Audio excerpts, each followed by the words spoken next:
she just jumped on the bed. What an adorable dog. Look at that little weenie.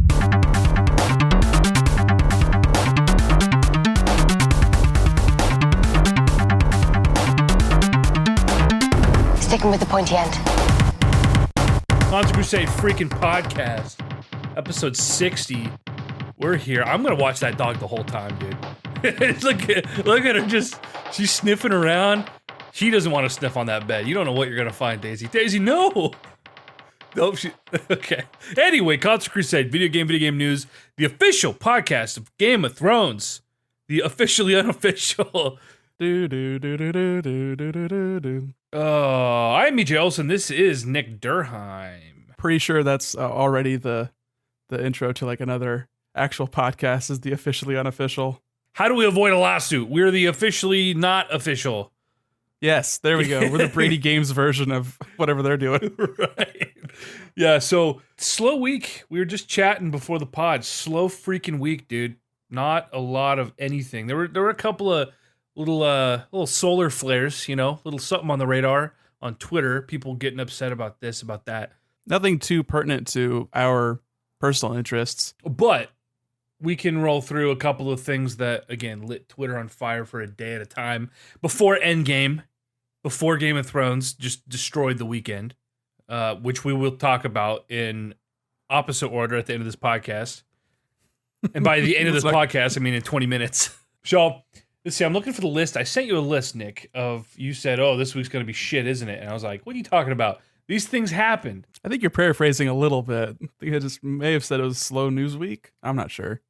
But, because you asked me, like, what's happened? Out of nowhere, you messaged me and said, man, our podcast is going to be some shit this week, huh? And I was like, Switch boost mode, PS4 sales, Days Gone, Mortal Kombat microtransactions, plus Game of Thrones. And you're like, you mean Switch mode is nothing, microtransactions is nothing. And I was like, whoa, I sent some hot takes up in here. I just had a stroke a minute ago. We're good. When I said it's going to be some shit, I just meant, yo, we got EndGame and this like impending huge episode of Game of Thrones. That was what I was talking about. Oh, that's what you were referring to. You took it to mean the opposite, but in some ways it is the opposite. So just blowing through that list. Well, before we get there, I just got to say, I want to shout out to a pal, former bandmate of mine, who is doing a podcast. David Mills, David Mills. They're doing a podcast. Him and Joey from the old Splash Attack days, called "Please Take Us Seriously," and I'm bringing them up because David had reached out to me and asked about how we record our podcast remotely, right? Mm-hmm. And because they apparently had like 6 lost episodes, just again lost to the ether because don't know what that's like, right? So that's what I said. I said, bro, we tried different computers, we tried different microphones, different setups, different programs, made sure all of our settings were the same. We couldn't figure out the latency issue. And then finally, it was like, I finally figured out after how many lost episodes, Nick, where we just said, holy shit, I can just, little temporal stretch here and everything's perfect. So I explained to him the countdown trick. We have to count down at the beginning and the end of the podcast so that we guarantee that we have something to line up flawlessly instead, as opposed to a clap. Mm. And it was a simple fix, really. And I said, yeah, now we have it down to a science. It's you pop in, you count down, you do your recording. Takes me a couple hours to edit. We're good to go. Yeah, and there still is the latency, like especially I think it was a few episodes ago where we recorded late and you just threw it up without doing your usual go through the entire episode and make a million cuts to make it sound real crisp and clean and good. Right. And it was very noticeable because it was clearly the latency was not on your end. It was on my end. But if you had done the countdown and I counted with you, then it would have lined up on my side and it would have been the opposite. So it was like my reactions were delayed because it was what you were experiencing on you. It's built-in latency is what I'm saying. Right. Like unless you go through manually or you like do the hard YouTube cut edit style where you're just minimizing every single gap of noise or gap of silence, and then that kind of make talking sound sort of weird and jittery and shaky and kind of bad to begin with. But when I edit the podcast, I try to keep things as natural as possible. I'm just cutting out things that would be a distraction. So if I say like 6 times in a row, which I am known to do, I'm going to cut out a couple of likes. If If you have a little brain fart, or if I have a little brain fart and we're like, stuttering, stumbling, trying to gather our thought, I'll cut out that gap. Crosstalk, if we can't hear the other person, unless it's like a natural banter that sort of works. Like I want people to be able to listen to this and actually glean, what we're saying from it, and not have to, I don't want it to be a mess. So keeping the spirit of the conversation, that is not necessarily 100% clean all the time. Exactly. So, super valid. Conversations are messy. But I would say that even the time that I did, we only have one episode that has not been edited whatsoever.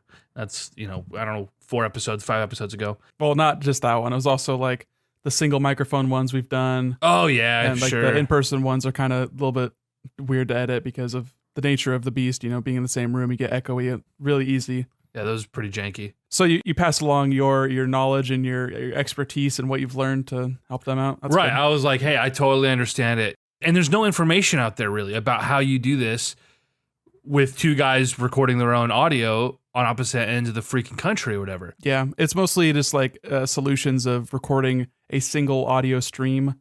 So it'd be like you recording both of our audio or me recording both of our audio. And that, like, it works. It's fine. But it's just not what we were looking for the level of polish that we wanted for our actual product. Exactly. Project. It's impossible to cut around some of that. It can be kind of a disgusting mess. And then just your audio quality would be so much worse than mine. And yeah, you can't get rid of crosstalk that way either. yeah, it's a mess. It's just built into the waveform. But even if they don't edit as meticulously as I tend to, it'll sound better. They've killed the latency to the point, before the latency issue we're having is it would line up at the beginning and then half hour in, you're 3 seconds ahead and we're literally talking over each other, completely unrelated, So even if there's a little bit of like a half-second delay in response, it still feels natural, it's still listenable, and there's no crazy weirdness. Yeah, I guess that's less latency and more just recording speed. Like it has to do with your processing speeds, and it's all like hardware based. It's really hard to diminish that. But we've got that figured out. And if we really wanted to get the latency figured out, we would both count down individually and then just meet in the middle so that each of our delays and response were equal. So it didn't sound like either of us was dumber than the other. We're just equally dumb. Well, luckily I edited it and hopefully neither of us sound dumb and slow. Well, I always sound dumb, but But you make sure to make me sound good, so I thank you for that. I've been editing less and less as time goes on. The more comfortable we get, the more natural we get. I was just listening. We were consolidating and switching our podcast host over, whatever, migrating it, and so I was listening to some of the old stuff, and I was like, "Wow, it's crazy to think nothing's really changed. We're both just sitting here in front of the same webcam and the same mic, but things are like we're just way more comfortable. We're literally just bullshitting together now. Just talking shop. Feels good, man. So anyway, shouts out to those boys. I hope everything gets all sorted and you guys get launched. Game shit. What happened? All right, I'm going to pull up the list, all right, that I was going to pull up earlier. Okay. Talk to me about the Switch boost mode, because on one hand, it seems insignificant. On the other hand, it's like, wait a minute. This came out, I don't know who first discovered it. From what I can understand, it was first discovered by of course, the Switch has a hacking community already built in because every Nintendo console is going to have that.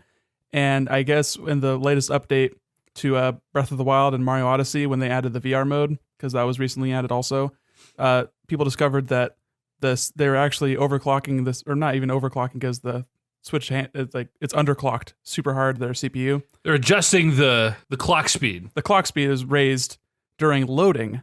So it was like a boost just to load times, which seems like, yeah, it is not a lot. It is nice that they're adding that. I don't know if that's going to be how built in that is. I don't know how that's significant either. Like, it's just a thing that they are doing now.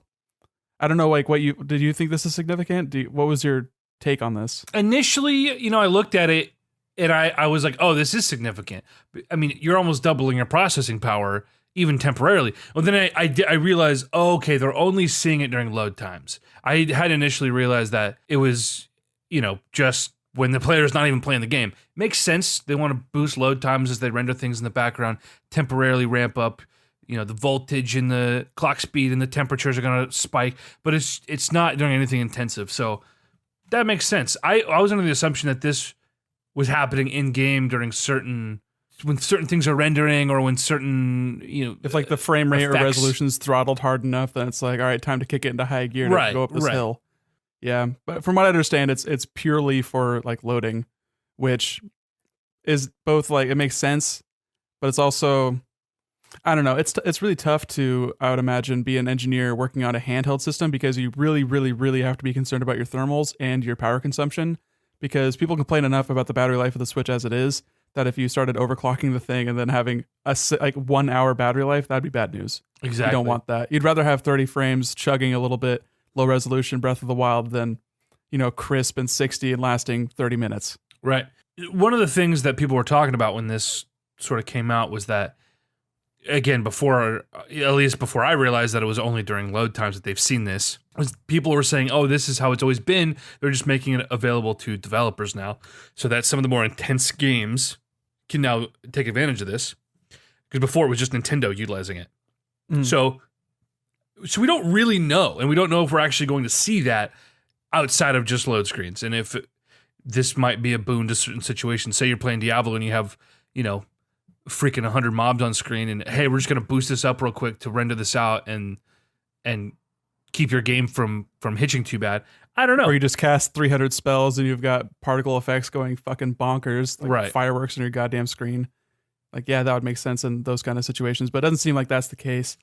Yeah, I don't know if developers will utilize this that much, because it seems like, I don't know what the major bottleneck is for developing for the Switch, because there's so much you have to do to take into account.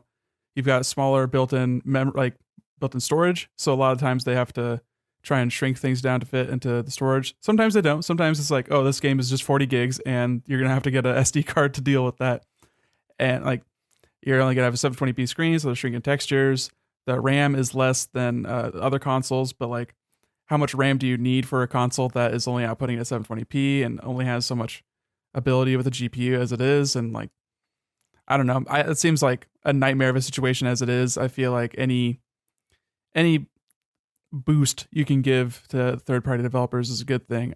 I feel like I saw some people speculating whether or not this is a sign for the future, because we've got all these rumors and talks about a shrunken down Switch or a an easier, cheaper model, entry level kind of model coming out this year, and what that is going to look like, if it's going to have full parity, if it's just a form factor change. Same with like the improved Switch, if it's going to be like, oh, it's just like Xbox One S where it has slightly better internals, but it's not utilizing them really. It's been 4 years, so this is the new tech. Or with Switch, like, it's using tech from 2016, 2015, I think was the Tegra X1 that came out, and the X2 came out the year before the Switch did. So I don't know if they would just move on to that and just clock it down just so it has better battery life. Everything's kind of up in the air when it comes to hardware with Nintendo at this point. Yeah, it's interesting you bring up the potential for a cheaper Switch. There's been talks that we're going to have a Switch Pro. And so a couple things when it comes to the Switch hardware, right? You brought up battery. I'm trying to find out the X1's clock speed in something like the Shield, the NVIDIA Shield. I'm trying to find what that clock speed is. If I recall, they have significantly underclocked the Switch's CPU. Yeah, and that has to do with, like I said, thermals and the more cooling you have to have built into the console itself. That takes up a lot of space, and it takes up battery life. And Right. You're changing the form factor to the point where maybe it's not as appealing. And honestly, like, I know it's not a very popular kind of opinion, but I think the Switch is already too thin as it is. I would like a thicker Switch. Yes. Like, if you've held like a Game Boy, like an OG Game Boy recently, that is a thick ass piece of tech, but it Big is boy. comfortable in the hands because, as an adult with hands, it's nice to grip something that's not as thin as a phone horizontally. Like, even Right. the Game Boy Advance, the original GBA was thicker than like the Switch is right now. Yeah. And I don't know, the economy of scale and the way it's like kind of heavy. It'd be nice if it was a little bit thicker. And then you could fit in more battery, you could fit in more active cooling, larger fans so that the fans weren't as loud when they're spinning also. I think that'd be nice. But then at the same time, you're just throwing everyone who bought the Switch in the first 2 years under the bus, and the dock won't work anymore and all this kind of stuff. Or you can put active cooling in the dock also, so when you're actually running at a higher CPU, you don't have to worry about the internal fans like taking over everything. You dump air in from outside of it. I feel like that'd be something that could be a possibility too. I don't know. I would gladly pay $500 for a Switch Pro with either maybe the Tegra X2 chip or maybe just a chip that's got twice the clock speed. You said better cooling, double or triple the battery size on that bitch. I just wonder if that would even be enough to reach parity with like the current PS4 and Xbox One. And at that point, what's the point? Like, I remember we had many conversations about it being kind of a stupid move to make the PS4 Pro and the Xbox One X because you're doing this like minor leap, and third-party developers are going to have to make this games to be spec'd out for 4 different platforms basically, as opposed to 2.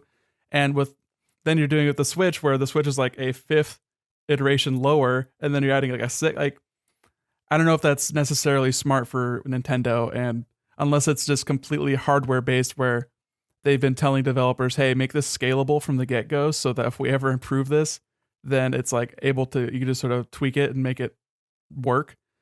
But I don't know if that's like Nintendo's MO, or if they would be as forthcoming with third parties about that, or like what's the benefit to a Switch Pro, I guess, besides just like features and better battery life, maybe a sharper screen. I mean, a sexier design, a better screen, definitely.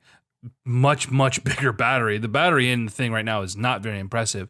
I mean, it hasn't been a huge issue, but it would certainly be a welcomed improvement if you double the battery life on that thing. Yeah, it's one of the bottlenecks. But you could triple the battery life, and then you can get more out of that.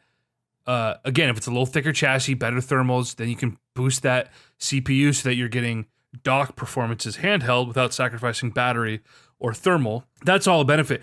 When you look at, you brought up, we had talked in the past, so we didn't quite understand what is Microsoft doing, what's Sony doing. I think the difference here is Sony and Microsoft were sort of playing this weird leapfrog, but they weren't really tangibly improving the experience. Like, there's some fringe benefits, okay, and it just didn't make sense. For Nintendo, I guess as far as a business move, I don't know. But for the consumer, I think it makes a lot of sense to introduce something that, you could quite literally double the power of this machine without affecting too much of your ecosystem. And I think the consumer benefits are significantly greater than what Sony and Microsoft offer. The value proposition there is weak at best, I feel like. Whereas with Nintendo, it would be quite a bit more significant. And this is coming from someone who owns a PlayStation Pro, so what the fuck do I know? But a $500 Switch, I would easily pay for if it was thicker, had a better grip, like ergonomic grip, not just a flat, design, and those other things we mentioned. Like, gladly take my money, I'll buy another one. Yeah, I just don't see that being what Nintendo does. True. You think back to like the new 3DS XL, where what they did was they put in better RAM and they clocked it up like 100 megahertz more. And that was the extent of it. And the only thing they made that was like you had to have the new 3DS for was a port of a Wii game and a Warriors game that I think it was Fire Emblem Warriors was 3DS, new 3DS exclusive, and Hyrule Warriors was on regular 3DS, but it was a garbage nightmare to try and experience that on the standard platform. So I don't know if that is like a good precedent, but it's like the closest thing that we have to a iteration that would actually increase the capabilities of the system. Otherwise, you have what is essentially a new platform. Like the best other option would be Game Boy Color, where you actually had a better display and you had like slightly better guts. But that was just to power the display, honestly. And that was fully backwards compatible. And that was like a handheld in an era where everything else was, that was N64 and the start of like the GameCube. So that was a wildly different platform as opposed to something that's trying to keep pseudo parity with the other home consoles. Like, just the nature of this console makes it really hard to speculate what they would try and do to improve, especially if it was Nintendo. Like, if you think about Sony and with the Vita, if there was rumors running around of them doing like a Vita 2, like you could just say, oh yeah, it'd just be more power. Like, obviously that's what Sony does. There's a pass to that. Or it's download only, like the PSP Go, that weird nightmare sliding bullshit. Yeah. With their proprietary memory cards. What a Nintendo move of them to do that. But a Switch Pro, there's been further rumors of it being more of a modest, just a form factor change, that kind of thing. And I feel like that makes more sense for what Nintendo does. Like, I don't know. You could argue that the Switch was kind of rushed out the door because the Wii U was on its like last breath. And they had done that before also with the DS. They tried to get that out to market before the PSP came out. And the original DS was clunky. It was like not a very sleek device compared to other Nintendo products at the time. I liked my OG DS. I like the clicky buttons. I like how The buttons were very similar to the SP. It's probably the same actual buttons from the SP that just threw in this weird clamshell design. And then the DS Lite came out, and I was like, okay, this is truly what Nintendo's vision is. Yeah. It was more in line with like how the Wii looked when that came out 2 years later. And I wonder if the Switch, it is a much better design, like visually and aesthetically. It is, I would say it's an improvement over the Wii U, which was it felt kind of cheap. It was a little bit too kiddie. It was a little bit too Fisher Price. Yeah, Mattel's Wii U.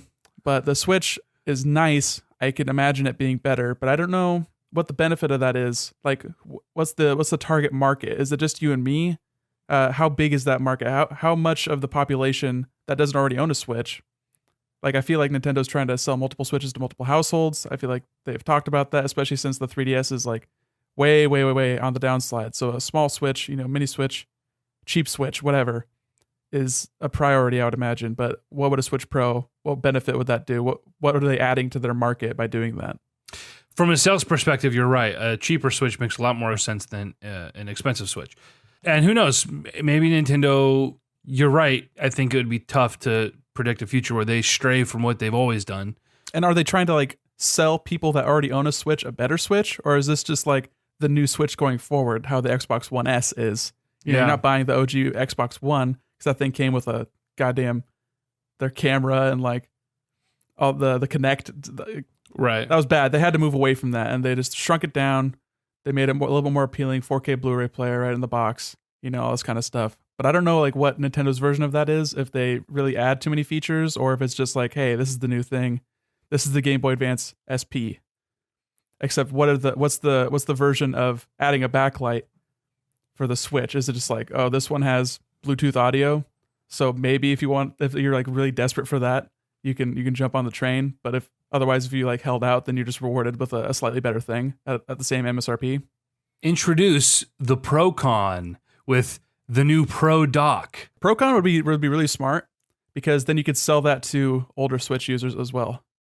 I think the Joy-Cons are super underutilized with how it modifies the console in such a way like this. It's what you're holding on to, but it's the handheld part. But they haven't really done anything to change that form factor, and they haven't done anything to change the actual inputs, like what you're doing with them. And I think that's weird. That seems like a misstep. That's like, this is the same goddamn company that love to sell us pieces of plastic crap that you put your Wiimotes into to make so you're playing Mario Kart with a wheel, And yeah, there are wheels for the Joy-Cons, but I feel like there's way more opportunity than that, than just selling us plastic for $10. It's pretty silly. We're sitting here kind of going back and forth over something pretty minor, when it's like the pinnacle of power when it comes to console gaming. For the most part, we're literally putting in our pocket. Like I like to say, like I can play Skyrim on a Game Boy. You know what I mean? I'm playing the best Zelda game of all time on a Game Boy. It's definitely the most powerful handheld ever made by the big three. Real embarrassment of riches here, man. And we're sitting here like, how could it be better? Well, yeah, that's the nature of people who are into like tech, is always looking forward. As soon as the new thing comes out, it immediately becomes the old thing. And then you look at rumors and speculation from China and like translations, just looking for snippets of information that you can glean that you're not supposed to know yet. It's not official knowledge yet. It's like this cool secret cloak and dagger bullshit rumor mongering, but it's fun. Big fan. This is a real role reversal here, I'm sort of like, hey, can't we all just live and let live? We're so lucky to just be here. I do like my Switch. I don't know what it would take for them to put out a new one. Like you say, if it's like super beefy and costs $500, but I don't know if Nintendo's going to do that. No. I don't think they've ever put out a console above $300 like MSRP. They always are going for the cheaper kind of market. Easy entry point, and then they sell you software. And Nintendo's one of the only publishers that they sell buku on the software. I think the best selling Sony game is like 8 million, and Switch already has like, I think 5 games that have sold better than that. Oh my gosh. Literally an embarrassment of riches. On the opposite end of the spectrum here, we're sitting here going back and forth over something that we're really just, it's sort of icing on the cake. Mortal Kombat has sort of done the opposite, where they put out a really, by all accounts, great game, and have really soured people on it and quote unquote ruined the game. I haven't played it, but ruined the experience for so many people with this whole the way that their microtransactions work and the way that the post game works with the in-game currency and how you navigate those systems with expendable items and whatnot. They really, again, by all accounts, I haven't played it. I've just been reading, followed the controversy. They kind of fucked up. The headline, Nick, that sort of took the gaming sphere by storm for about 6 to 8 hours this week was that it would cost you 6,440 real-world doll hairs to clear all of the post-game, to buy all the skins and buy all the ancillary stuff. You earn money in the post-game by going through and clearing these different fights, but you need your upgraded armor for that. You need upgraded skins, whatever, and you need expendable items, which cost in-game currency, obviously. But the way you earn that currency is so difficult to essentially max everything out and then in turn, clear that post-game. You're looking at some astronomical fee, and people say this is predatory and this is, you're ruining a good game. And on one hand, I totally agree. We've seen some companies do microtransactions the right way, where it's not pay to win. This is quite literally pay to win, even though it's a single player experience. It's like, or you can grind and put in, I think someone was doing the math. I saw a Reddit post, someone was doing the math on how long it would take you. They were kind of breaking down, well, if I do this battle and it takes me X amount, minus the money you spend on the upgrades and the expendable items, and you're looking at hundreds of hours of playtime to try and unlock these things. And say it's unreasonable. It's ridiculous. So it's weird. There's two different sort of aspects to this that I think are like directly opposing each other. You've got the really misleading and weird pseudo math that someone did to try and figure out how much money you could spend on this game. Because as it stands right now, the only thing you can buy is, so hold on, I gotta stop because there's this mode. There's like this. Okay, they got like the time crypt. There's the crypts and there's the time towers or something. I don't know. I was talking with Max about this, and I was watching him and Andrew play on Saturday, and it's built sort of like a mobile game. There's just a bunch of different currencies, and it's really weird. But I also get it because people love interacting with like a bunch of currencies, and it keeps people coming back. It keeps like I got to do my dailies. It's like, it's a obsessive compulsive kind of design, but people are kind of built to enjoy that now. So you have like these hearts that you can get. It's one of the currencies, hearts. And you get those by doing fatalities on opponents in any mode. Like if you do a fatality against me in 1v1s, if you're doing a fatality in the story mode, whatever, you get a heart. But there's these chests in the crypts. Like the crypt is where you go to spend your currencies. And you get currencies from just doing a bunch of crap. So like you spend your hearts, but it's like 250 hearts to open up a chest, for example. So you have to do 250 fatalities. And it takes a long time to do 250 matches to get that many fatalities, for example. So it's just it was a really bizarre economy when it first came out, and people were not happy with how they interacted with that. But then as far as spending money, the only thing you can spend money on is easy fatalities, which is just turns instead of doing like up, down, up, like medium kick or whatever your fatality is, it's just you press a button and you do a fatality. So it's like, whatever, why sell that, but also why buy that? Not a big deal. And then you can also spend and buy time crystals, which I think you need to use to be in the time towers or towers of time. So it's kind of disingenuous to say, hey, you can just spend $600 or $6,000 on this game to buy all the skins. And also, it's cosmetics. Like, I'm not into buying a random chance for a thing, which is why I think Overwatch is like really annoying, because you can't really just buy the thing you want. You get like your little loot box every time you level up, and your level ups take longer and longer as you keep going in the game. Or you can spend money and just buy level up, like buy the chests, but it's just a cosmetic. It's just a skin. It doesn't affect how you play online. If anything, if you have something that affects your stats, it's just for this weird little mode. If anything, it's akin to spirits in Smash Bros. And if you had the ability to interact with that by accessing a special mode that unlocked more spirits or something like, or another avenue to buy spirits, or not really buying spirits, but buying the chance to interact with this thing more. And whether or not, like, I don't know what the economy is. I'm assuming you get these like as a reward or as like doing dailies or something. So is it really that restrictive? Like, are you just running out of a game to play? And also, people are talking about there's too much, like, it takes too much time to unlock everything.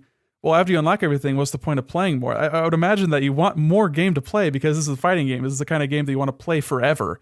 and always be getting new stuff. Be like, oh, well, that's so sick. I just got a new Scorpion skin. I'm going to try it out and play Scorpion in 3 years because I've been playing this game obsessively or whatever. Like, I don't know. It seems like a non-issue that people are just looking for. They're looking for a problem. They have an axe to grind, and they saw an opportunity to make a big deal out of something that might not necessarily be a big deal because this like math was done for pre-release content. Like the game wasn't out yet when people were grinding, like talking about this, and they're like, oh yeah, we got a patch coming. This is going to be fixed. This is going to be worked on, but they didn't wait for that to happen. They're just like, well, we want to be mad. We don't want to fix. We want to be angry at this thing. Exactly. It's been a month or two since Anthem came out, so we can't bitch about that anymore. So we got to find the new thing to be mad about. I don't know. It just seems like not really enough of a big deal to be like waving our pitchforks around. And I don't know who's mad at this. I feel like the only people that are mad at this are the people not playing the game. And who fucking cares, right? Gamers are fucking babies. We see it time and time again. Fans of things are babies. Fair, but gamers in particular. You remember Gamergate? Yeah, I just don't like to perpetuate the whole like mythos that gamers are like some subclass of a fan base that is like somehow worse or more toxic than the fan of a sports team or a fan of a TV show. You know, like I don't see people going on riots when a game comes out or someone wins in their game, except for sports, you know, like, so obviously you get toxic fans of anything, but we're just because we're in it, we see it a lot more. It's also the most popular entertainment medium in the world. Well, yeah, exactly. So I guess it depends on how you slice it.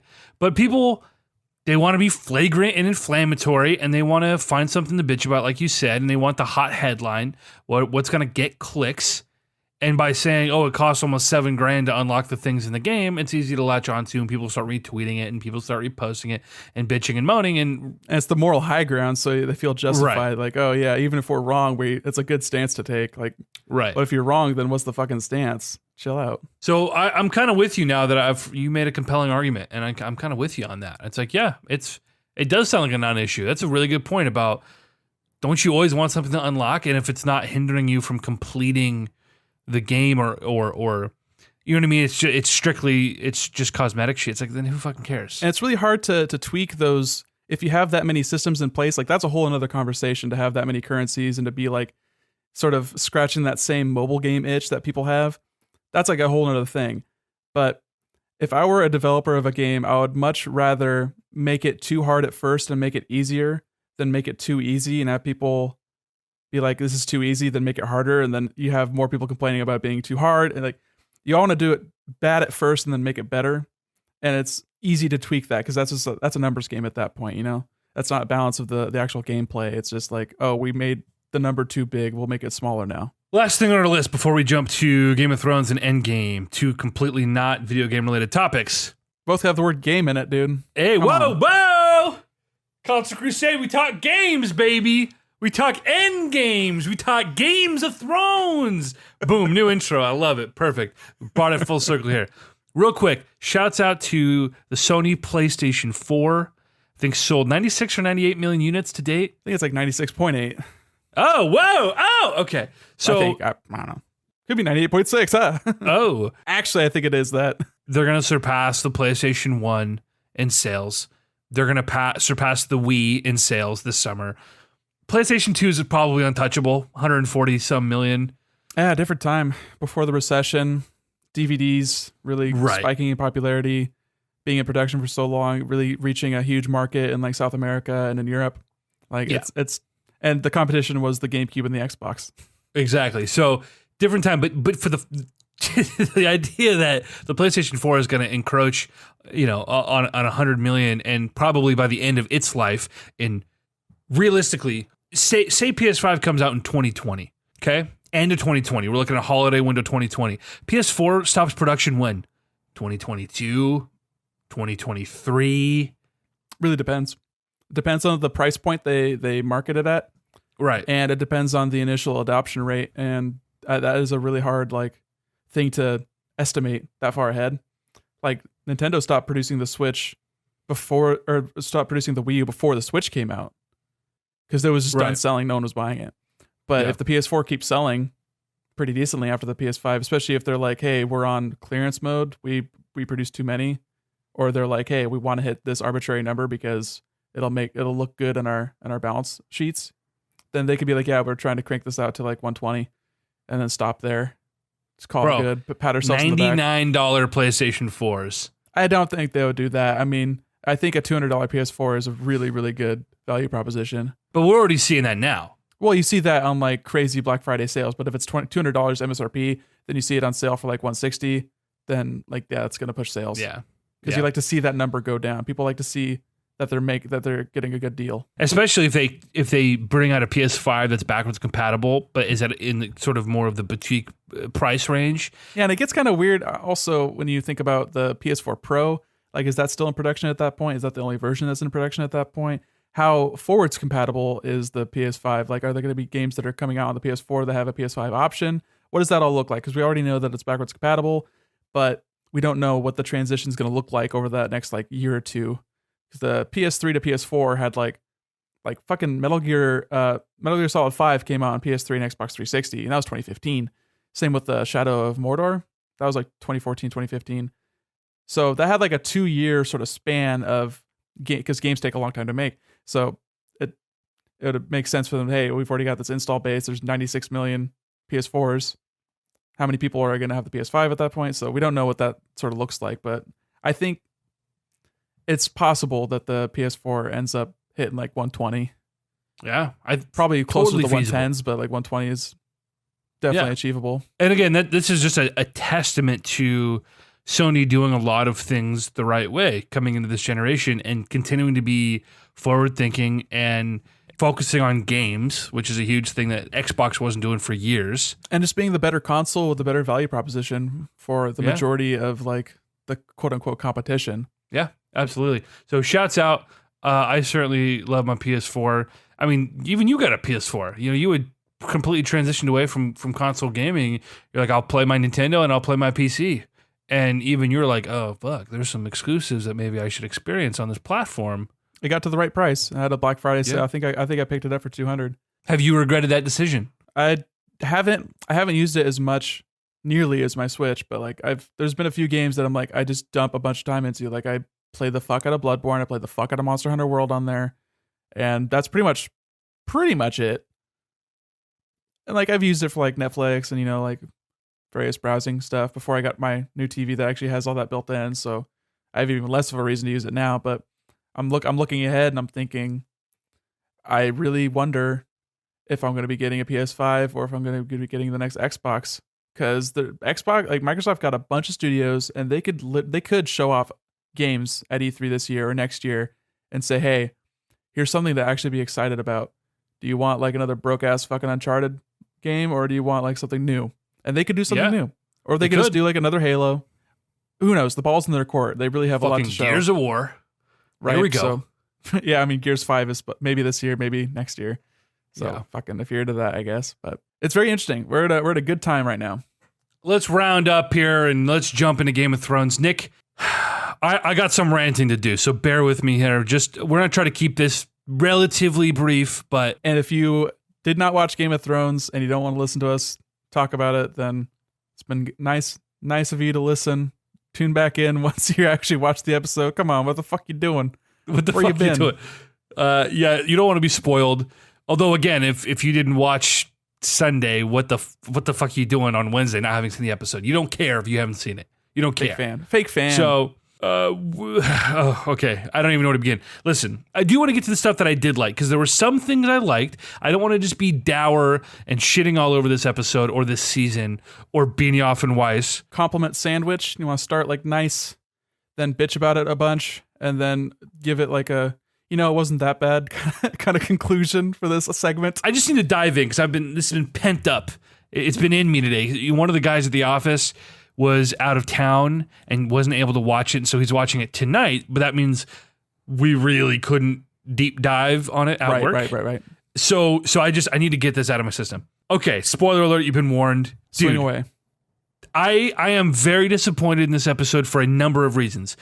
Technically, the way it was executed, the way it was filmed, technically from how it's streamed. HBO streaming this low bitrate trash. I have a question for you. Are you watching using HBO Go or HBO Now? Yes, go.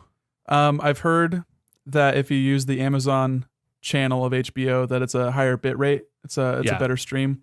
That's what I was using. Still a really dark episode. I didn't like tweak my TV specifically to try and get it brighter or anything, but primarily it was like the first like 20 or 30 minutes was like really, really dark, to the point where I understand it felt like a creative choice, but I think it was poorly executed. And I agree with you. Like the editing in this episode was very questionable. Great directing, great choreography, great performances, but the editing I feel like was pretty distracting, especially when you'd see a scene of like Brienne and Jamie in the thick of it, and they're surrounded by zombies, and it seems like they're done for, and it cuts away to someone else, and then you get back to them, and they're just like 1v1ing these like random whites, and it's like, well, I don't know what happened there. It feels like they edited stuff out of sequence. It was like really bizarre at some points. It was, like I said, it was distracting. I think that was a choice. They're trying to show the chaos of battle and how quickly things ebb and flow. It's tough to balance that many characters. I mean, I saw, of course, it was like kind of memey, but it was like a list of the main characters and their likelihood of dying. And like you're looking at that list like, fuck, there's like 20 named characters that you have some sort of like emotional attachment to. And you have to give them a little bit of screen time each and put them in a place that makes sense for them. And juggling that and editing that sounds like a nightmare. But there are some points where I was like, man, what's going on here? How did John get through this fucking horde of zombies that was just surrounding him a moment ago, but now they're all just on one side conveniently during this one shot? It's tough. So I have a lot of issues with the fan service, the sort of that nature of fan service where they gave us all these things that I feel like I didn't want, and they didn't give me the things I did want. Yeah, and we'll be talking about fan service more later. Oh yeah, oh boy, will we? But I do agree that there was some fan service that didn't feel like as earned, and it's hard for me because I'm coming in with a different experience of this show as you, having only really seen the first 2 seasons and then the last this one of the prior 2, so I don't have the same kind of attachment to the characters because they deviate from the books so much. So like Jorah, I don't really care too much about. I really, really love Brienne. I really love Jamie. I actually like Bran. I'm fine. I'm fine with Theon. I like Theon more in the books, and then in the show, it seems like he's been kind of mishandled, and like his plot line has been kind of mistreated. And then like even Sansa, like despite her not really showing her progress, I still like I want to root for her, but they haven't really shown me why I should. And I don't know. Can I just say also that I felt one way at the end of the episode, and then when they did their little sit-down talk afterwards, I felt even worse about it. Yeah. Like that actively made me dislike it, like the choices they made more. And that shouldn't be the case. I should like things more the more I know about them. And some of it's like, okay, you're telling me this. Why didn't you establish that in the episode? Why didn't you have like a single line of dialogue between Dany and Jon when, for no reasons, the Khalasar rides into battle when they're the infantry? They're in the let's just sacrifice our cavalry for nothing. Let's put them in front of like the I don't know what you call those, the spikes sticking out of the ground. And they put the siege weapons in front of that. They put their fucking trebuchets in front of the cavalry, in front of the wall. Like, what the fuck were they doing? Why wouldn't they use the cavalry to like flank, go around the sides and push them in? It summed up the whole episode. Melisandre coming from where the whites are somehow coming out, and you're like, oh my god, who is it? I'm fine with that. She's like some magic woman. She shows up. I actually really liked her like lighting up the swords. And it makes a little bit of sense that they get all fucking battle pumped, but they didn't show that enough. They should have been like, fuck yeah, they should have been shouting and like, yeah, we have like this small victory. Our swords are on fire. Maybe we have a chance. And I really actually do love the shot was so fucking cool where you're just behind them and you see like the lights dwindling out and like the pacing of that was perfect. But I don't know if it was worth it in the end to like have that moment.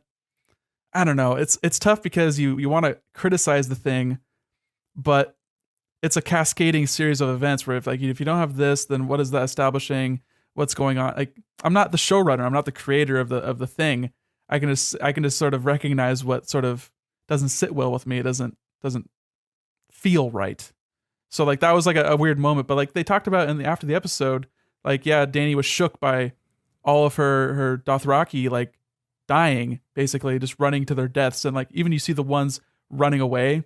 That would have been such a good moment to have like the throwback, that comment of like a Dothraki who is like loses their horse is no longer a warrior. They're no longer Dothraki. Like that should have been a moment that Dany had. Like I know that because I read the books and I remember that from like prior shit, but they should have reminded us. They should have been like, they're no longer warriors. I need to save my people. Like that would have been a really strong moment for Dany, and actually given us a fucking glimpse of her as a character for once in this goddamn season. But for no. Everything about this was, how can we, and this is last season and this season so far, they focus less on who are these characters, what are their motivations, why are they here, what has led them here, what makes sense for them, how are they going to interact together in a way that feels natural. Instead, it was, how can we give the fans what we think they want?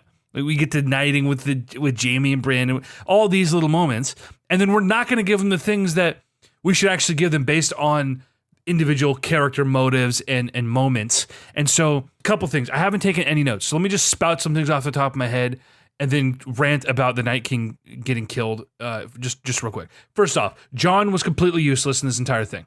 Completely useless. Yeah, they could have established that more of a, if like I said, if they had shown Dany like panicking and being like, I need to save my people, then we could have had like an interesting interaction with Jon being like, we need to stick to the plan.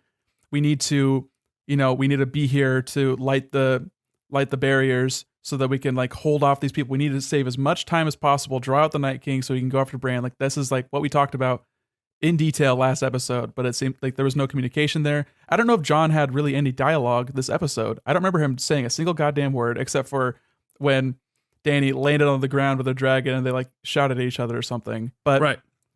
Yeah, you're right. Like the motivations aren't really shown. And that's what's interesting is your motivations and the stakes and the consequences. And this episode didn't really have any of those three things. The entire time I was watching, I was thinking to myself, this should feel more tense, but I don't feel any tension.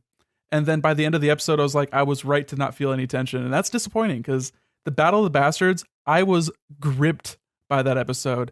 And that was like a low stakes battle. That was like, fucking whatever, Ramsay Bolton, a bullshit bad guy. He killed a character that nobody had seen in 7 seasons.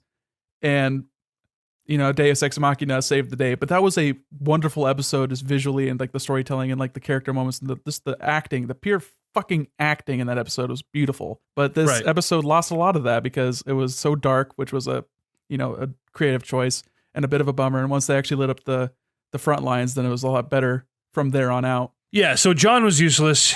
Daenerys, I was a little irritated.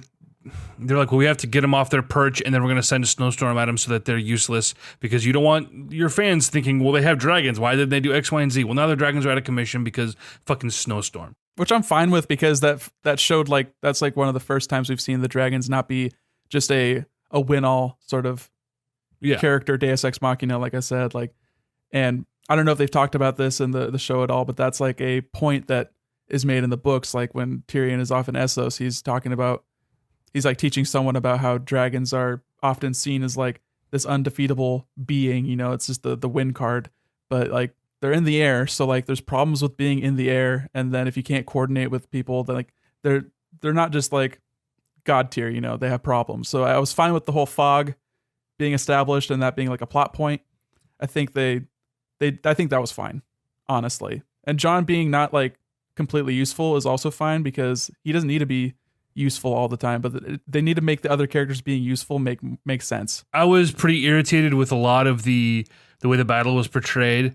A lot of it just didn't make sense, like you said, people being swarmed, and the next thing you know, like Sam, how the fuck is Sam Tarly still alive? The dude was literally being dogpiled by dead people, and Jon just kind of looks at him like, hey, sorry, bro. And it's like, that was just fucking stupid. And then we got the fucking, talk about fan service moment with Lyanna Mormont and the fucking giant, and I'm like, okay, all right. Yeah, that was a bit goofy, but it was fine and it was quick. So it was like, she had a good death. So like, I'm happy that the people who are a huge fan of her got that, and it doesn't take anything away from me for that moment to have happened, So my biggest gripe with the episode, other than I thought the pacing was weird. They kept going to the crypts, but nothing was happening in the crypts until it did. But then it didn't really, like, the payoff in the crypts was not enough based on how they set it up with how safe the crypts were. Like that, the crypts being a plot point, I think was essentially just so they had something to cut to give people a visual break from all the yelling and killing. That's exactly what it was, but they could have done so much more with it. And even when they were down there, we had this great moment between Tyrion and Sansa when they're like, fuck, this is it. And they're kind of having this dialogue together. And then Tyrion's like, let's fucking do this. And they pull out the weapons. You think it's going to happen. But instead he goes around the corner and hides. Yeah, Like, what the fuck was that? Like if they had just killed one white, that would have been worth it. But instead, you just got a bunch of no names getting killed, some screaming women, and then like Varys and Co hiding behind a statue. It was fucking it was stupid, man. It was so disappointing.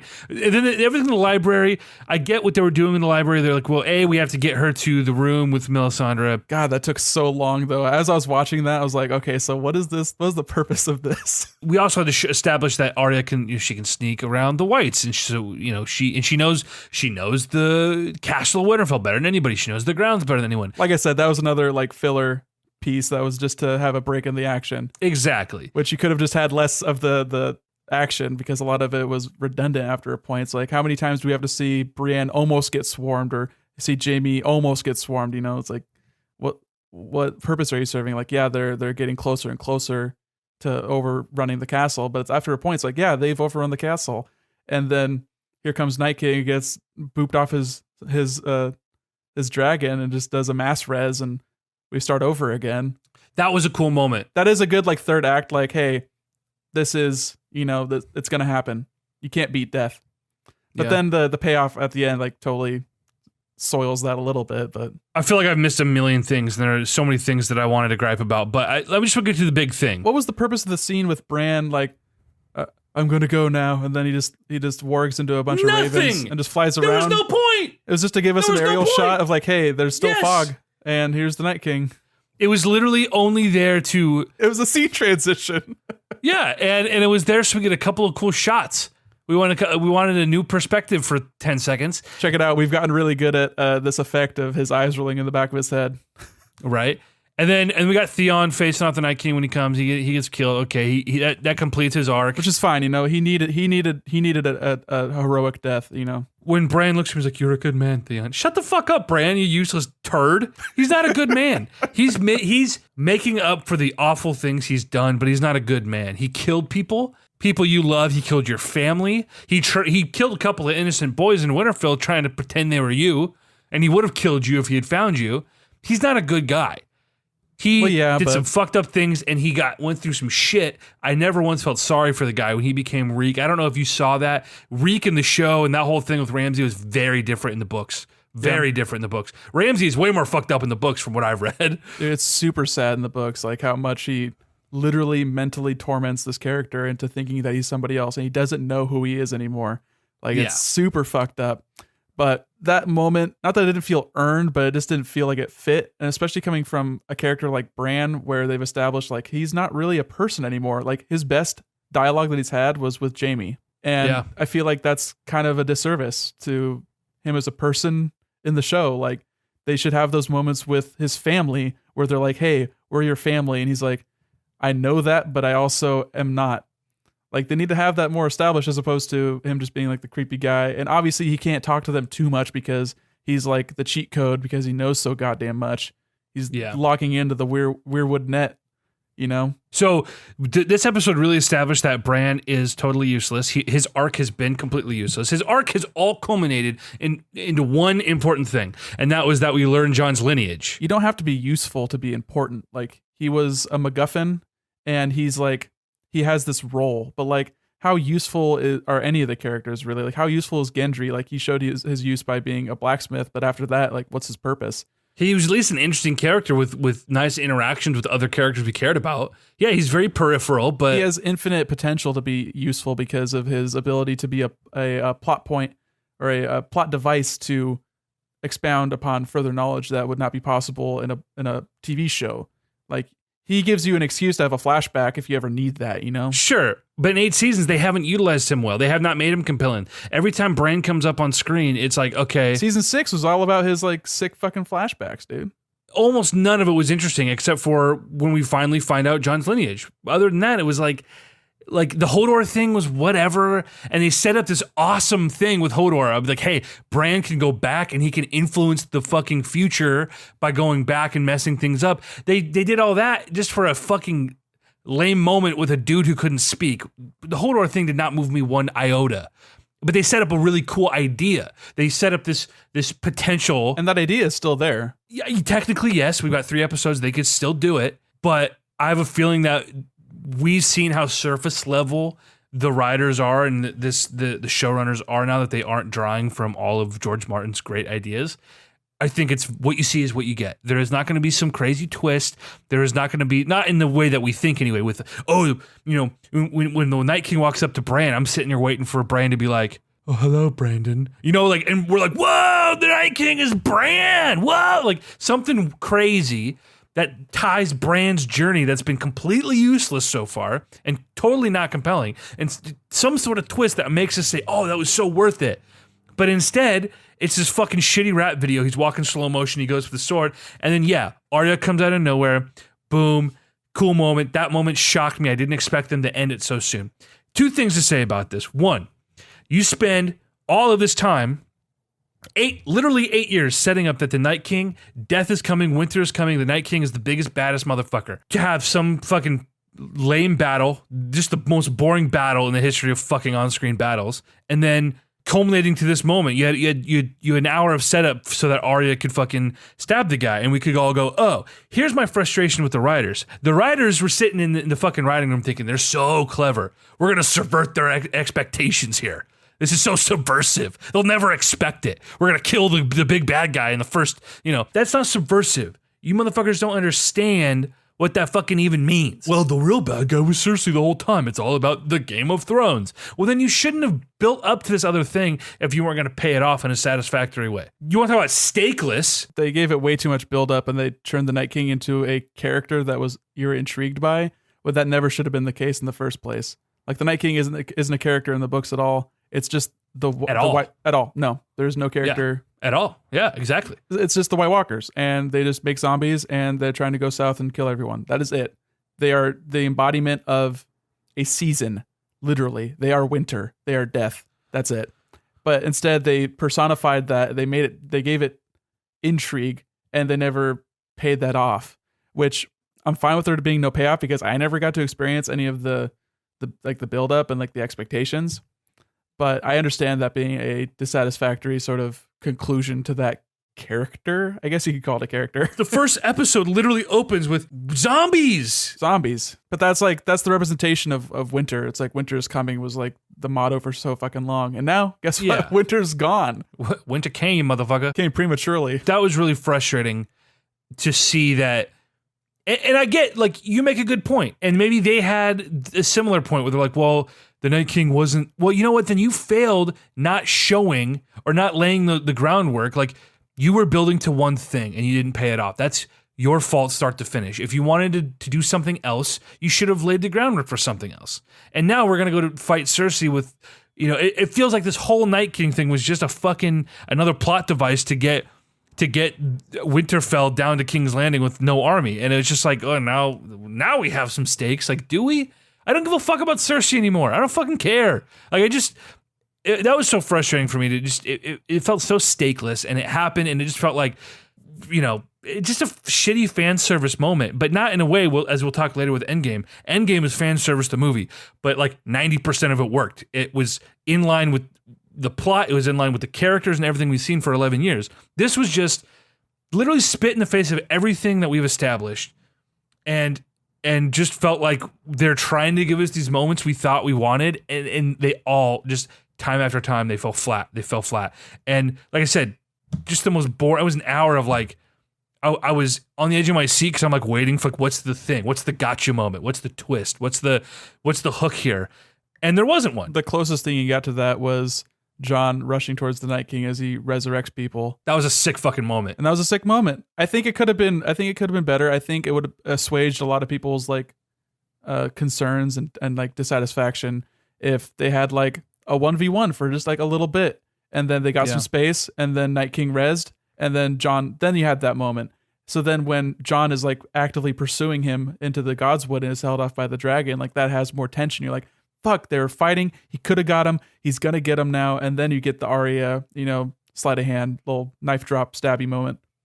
But like, as it stands, I don't know, because you're saying it's like egregious and it's like spitting in the face of everything that they've established. But for me, like the last 2 seasons that I've watched, this is like very in line with that, Yeah, you get a lot of cool fan service. You get a lot of moments like paying off what was established, and like established much better because it was based on materials that had been written over the span of 15 years. And it takes a long time to get that shit to work out and to make sure it's all gripping. And even then, you get plot lines that are going nowhere, and you can look back on and be like, yeah, we can just skip that. So Sure. you get like the best of both worlds, but also the worst of running out of material. Like, well, what the fuck do we do? This is like Full Metal Alchemist all over again. And maybe in 20 years, we'll get Game of Thrones Brotherhood, and we can finally get what the people deserve. Exactly. One thing that, on one hand, I like, but then they waffled on, was that they constantly show that the Night King, he's not afraid. But you get the sense that this motherfucker knows that he's going to get one-shotted if you get him with Dragonglass or Valerian Steel. So he plays strategically. He's sitting in the back. He's always letting his guys do his bidding, and he's being smart about it. I also don't know what was the point. What was the benefit of establishing that Dragonfire doesn't kill him? What was that scene for? It was just a cool moment. Just a cool moment. Like, but You said the Night King smile. I mean, that was all it was for. yeah, it's just It like was to show us, oh shit, we're fucked. you can cut that. Just cut I mean, that. yeah, it was a cool moment. I liked the moment, but you're right. It didn't serve a purpose, especially because the Night King dies 10 minutes later. It's just that this whole series is now comprised of moments like that. Yes. So it's just a little bit disappointing. Also, Yeah. can I just fucking say why they gotta blue ball my boy Davos like that at the very end? Give him just that one last Yeah. fucking semblance of justice. Yep. Let him murder Melisandre. But no, she just has to walk off like an old bitch and take off her clothes one last time. For fuck's sake. Yeah, that's the kind of thing where we didn't get the fan service that we should have gotten. The moments that made sense. He said, if I ever see you again, I will execute you. And he didn't get to fucking do it. That's the one thing. Like, this bitch killed this little girl that Davos had this attachment to. His and they had daughter, this relationship. basically. Like, that was That's a chance to give it to him. that would have saved the episode like so much if they had done that. It would have really been a boon. Because that would have been earned fan service. That would have been awesome. Same with like Yeah. Sansa and Tyrion if they would have just killed a couple whites and like you had the moment where like yeah, we were married, we weren't good, we're both much different people now. You had that moment beforehand, and then you could have them being like, we're gonna fight. This is it. We're gonna die. We're gonna fight to the death. Back to back. They could have had a sick moment where they're surrounded by whites and then they crumble, and that would have been dramatically satisfying. But instead, they just have this.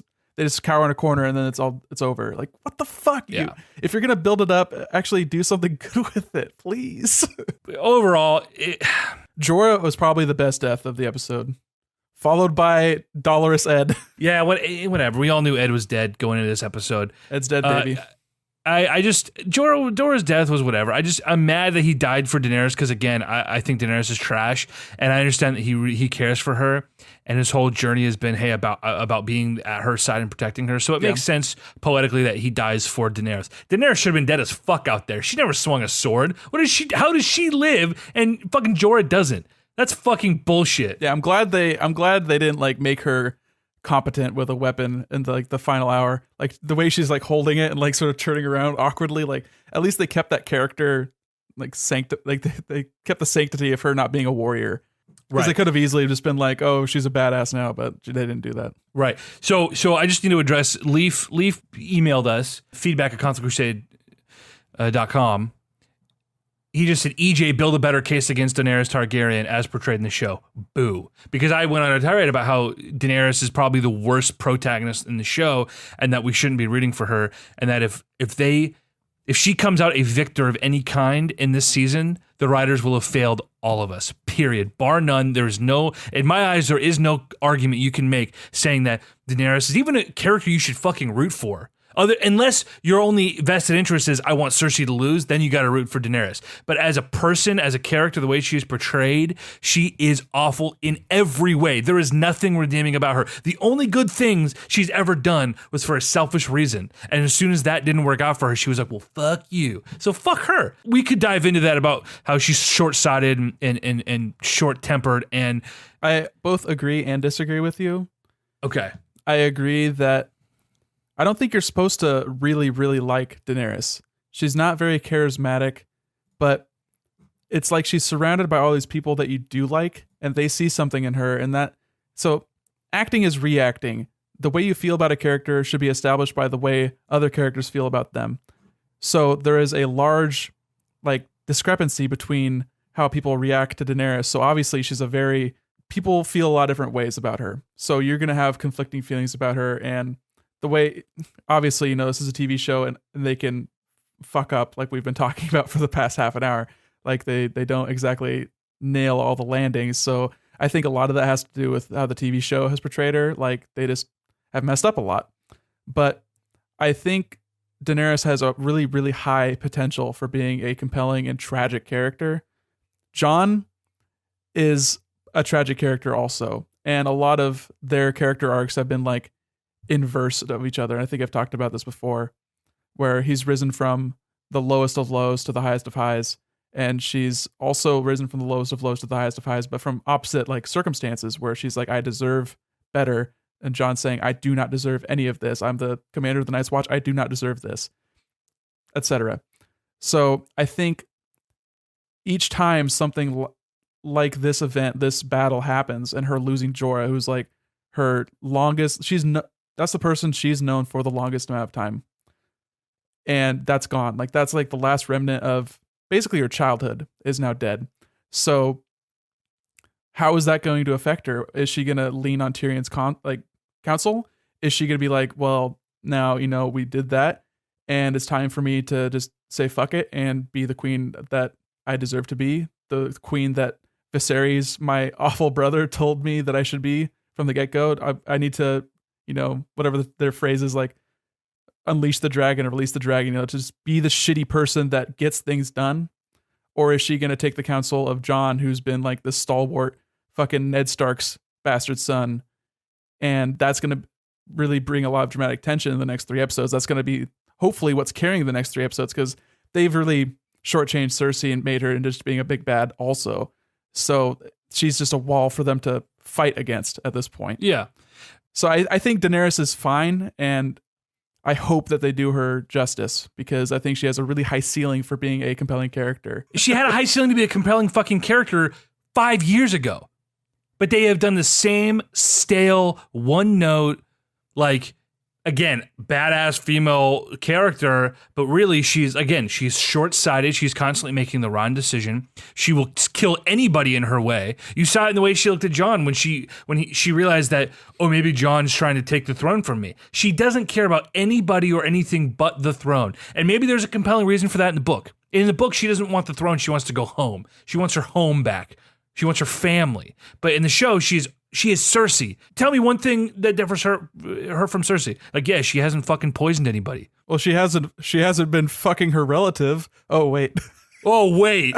Yeah, no, she is just an angry, one note, this is mine or you die. Daenerys is not manipulative. She's not she doesn't coerce in that way. Like, she's very upfront. She'd be a lot better off if she was. Well, yeah, but she's not. That's the huge difference, is she's very upfront. She tells people, if you do not follow me, I will kill you. And then she kills them. Like, that is an MO that works for her. Whenever she tries to like get into the whole pageantry and the politics and the subterfuge, everything gets all messy and she doesn't like that.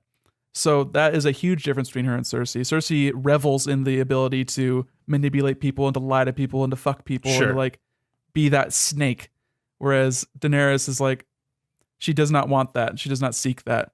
She wants the throne, but I think so much of her character is her being told that she wants the throne and her believing that.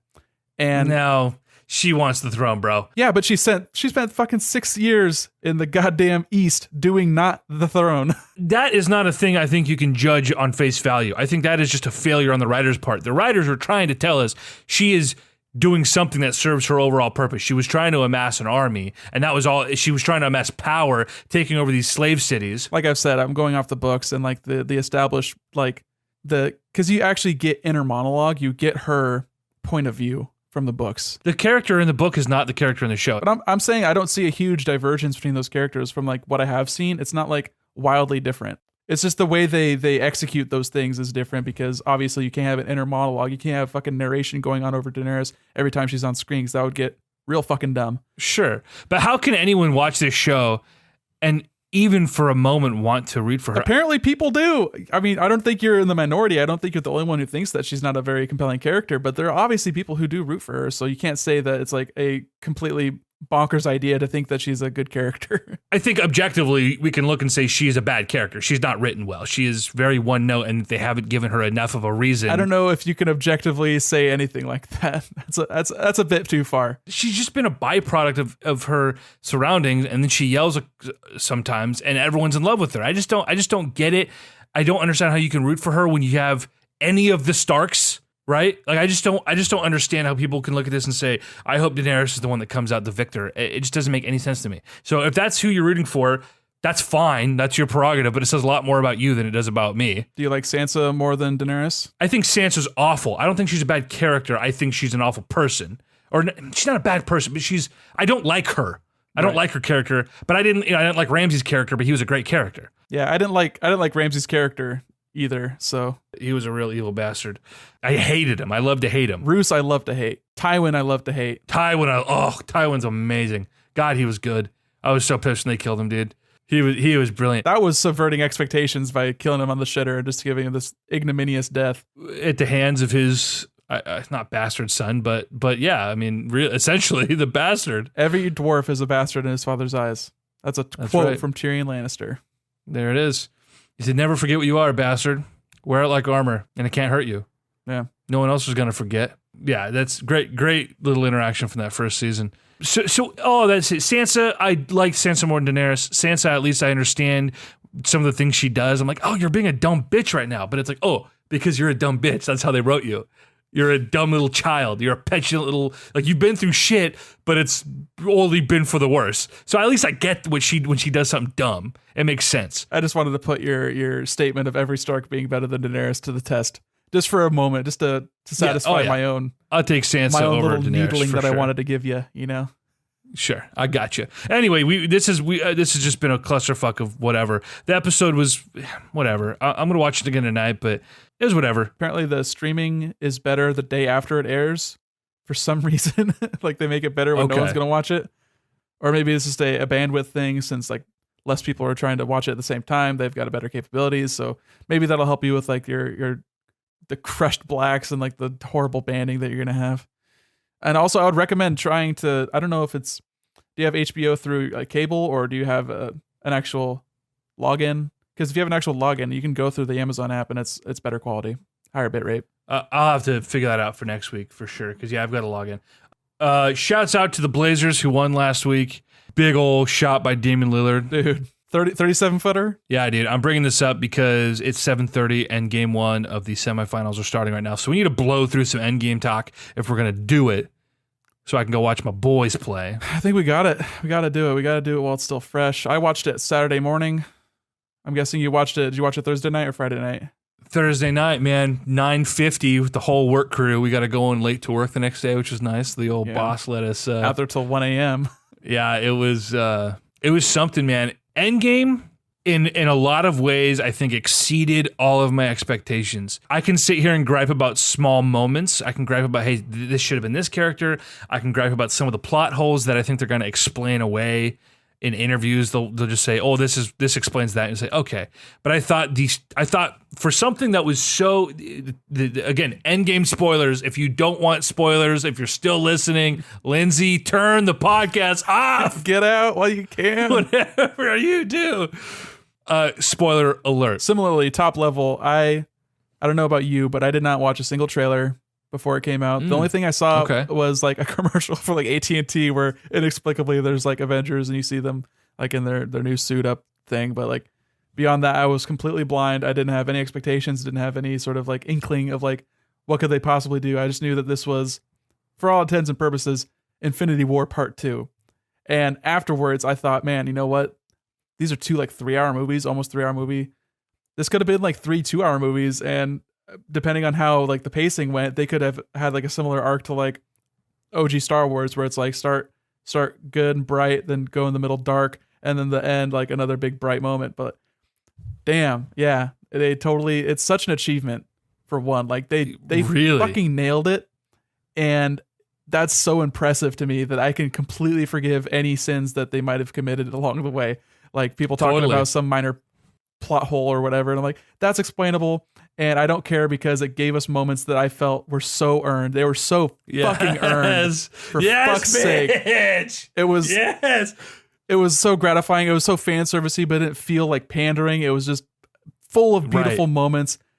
Great pacing. It was 3 hours long, but it didn't feel like it dragged. It didn't feel like anything was rushed. Like it was just, they nailed it, dude.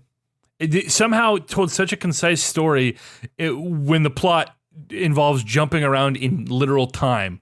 They time travel, and they're telling such a concise story that so worked on so many levels. And so, fan service moments. Everything from Hawkeye becoming Ronin, becoming a badass, to him and Natasha. You know, Natasha's now saving him when he had saved her, and she had red in her ledger. And their whole thing, when she sacrifices herself, that was such a great payoff. Everything with, you know, Hulk finally coming to terms with Banner and vice versa, and we're getting Professor Hulk. That was so cool. So good. So good. And Ruffalo's performance. Every time they go back and it's from, you get a scene of like from the movie that it takes place in. So you get the fucking Avengers pan around, and then you go to the scene where it's Hulk, Cap, and Ant-Man, and when they're up in Stark Tower at the top, right? Yeah, it's Tony. Loki. It's Tony who's with them. Okay. Yeah, I could, for some reason, I brain farted with the four of them.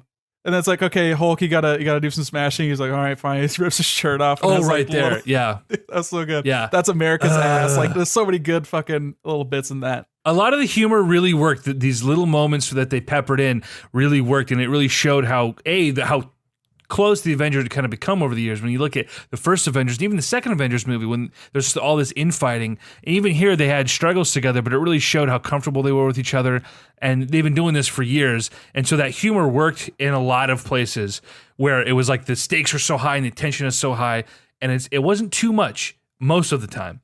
But it was cool going back in time and seeing all these moments where you're like, oh shit, I remember this, but it wasn't in a Back to the Future way, which they point out and sort of make fun of. Yeah, they hang the lampshade on that. It wasn't like, oh, time stuff. Like, and the one conceit that they took where it was like time stuff with to bring Thanos from the past into the future and to be like the big like final battle, it made enough sense with like Nebula being not a complete, like they're mechanical also.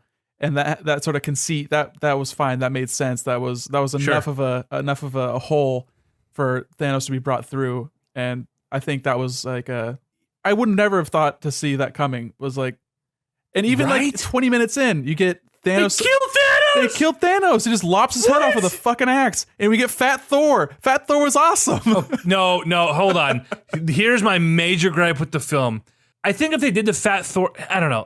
Thor is supposed to be just so badass, and I understand he's going through this depression. I get like they leaned on that a little bit too hard for laughs. Too hard. But it makes Thor, it makes more sense for Thor to be like, he's fucking lost.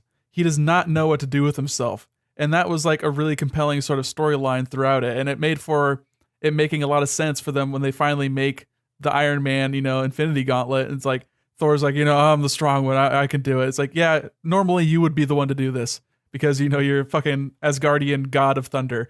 But you're like fucked up. You're drunk. You're fat as hell. You need to sit back and let Hulk do this. Professor Hulk do the snap. And like the game, so that was great.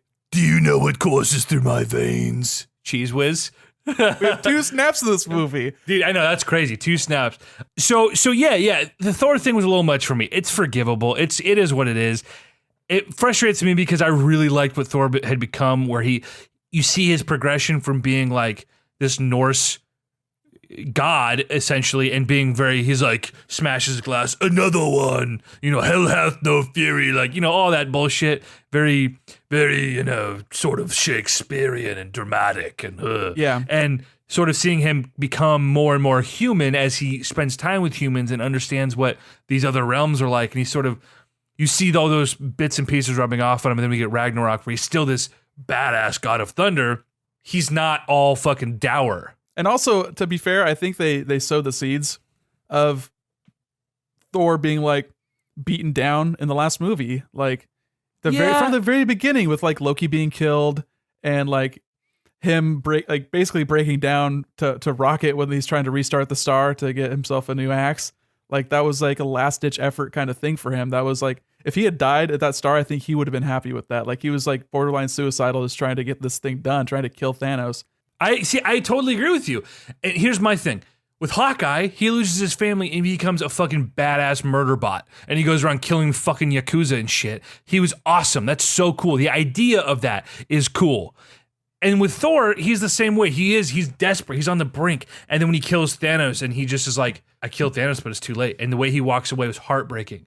But then they leaned so far into this joke, this gag that kept going through the whole movie. It was like, is that really how you make Ronan this badass, but then you just give Thor like the scraps and he's kind of a goofball. He's just the humor of the whole movie. That sucked for me seeing this character that was on the brink. He was the most defeated. I would argue that Infinity War is his story. Well, it's Thanos' story. But as far as the good guys, the protagonist, it's his story. He is trying to get revenge and his whole family is dead. And then at the end he fails. His because of his own hubris, but instead he becomes a drunk and is playing Fortnite. Yeah, like it just was so weird to me, man. It just was too much for me. I was fine with it and I liked it because you needed to have some levity.